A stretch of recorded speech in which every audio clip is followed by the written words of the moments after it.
TheJShadow has briefly popped out of retirement and to no one's surprise has earned another legendary rate with his newest level, FurtherScape. It's split between 3 sections, starting with the higher citadel, which gradually introduces several gimmicks without overwhelming the player. The level starts out with introducing these light blue orbs, which upon clicking them will briefly float you upward before automatically triggering a double jump. The next couple checkpoints introduce dash orbs that have the same effect, blocks so you can wall jump off of, and light beams that propel you the same way they come out. After ascending further upwards through a rotating wheel section and a tricky tower climb that blends together several of the first section's custom mechanics, you'll reach the floating outcrops. Unlike the Citadel, it mainly focuses on low gravity gameplay, stone platforms that move towards the ledge you're standing on, and glowing rings that act as both normal and sideways springs. These rings are also used to create not only some tricky platforming sections where you have to slip past several spikes, but also some satisfying auto sections where several of them are chained into each other. After cutting through a cave is the last section of the level, the asteroid belt.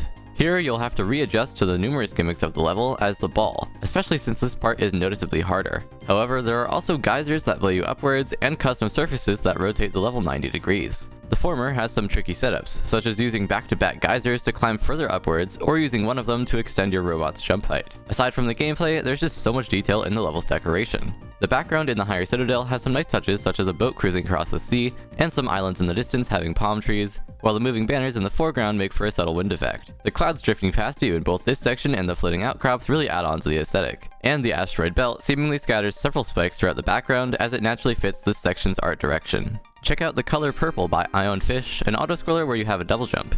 You'll immediately use this ability to collect a few of Prince's logos, which will remove various obstacles from your way before jumping through a flurry of saws. However, what really makes this auto-scroller stand out is its use of music sync throughout the level. The saws popping out of the ground, the glitchy overlay suddenly appearing, and these columns of saws shifting back and forth in the jetpack section are all perfectly timed to the beat. And on top of that, the level has a very creative use of its lyrics. Both times that the song mentions rain, spikes start falling across the screen, and later on is a memory section where you have to dodge several lyrics. The Moon, a level that was open verification for over a year, was finally beaten this week by the arguably best platformer player of 2023, KevinITA. The level contains 6 rooms, starting with the first 2 rooms which feature long twisting spike structures that will get in your way. Following those though is the most difficult room, where KevinITA struggled most with this jump, where you have to do a tight turnaround, dodge these spikes, and land on this spike corner. He also found this jump through a vertical spike gap, and this long jump to a far spike corner extremely inconsistent. The next room, while not as hard, still proved to be the second in terms of difficulty.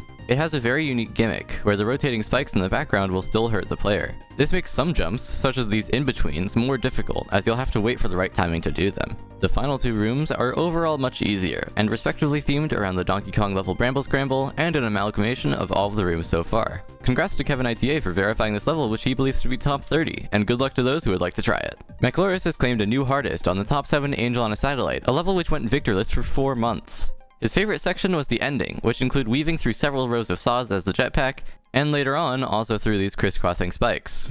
With Nautical Nightmares placed as top 1 on the platformer list, Shroomy, the level's verifier, has reached a new peak ranking of 5. Additionally, congrats to Laundres for a new hardest on the top 15 Convolution. revnotruv has finally beaten top 10,000 cheese, which for those who don't know, has that many rooms. He smashed the world record by over an hour, ending up with a time of 9 hours and 2 minutes. When interviewed what his favorite part of the level was, he responded with any room without gameplay, and he didn't know what his least favorite part was. I think this level may have broke him. Fun fact, when you say like and subscribe, the buttons below actually light up. Take a look. Like the video, like the video, like the video, subscribe, subscribe, subscribe. Did it work? I hope so. Anyways, thanks for watching, and shoutouts to our channel members.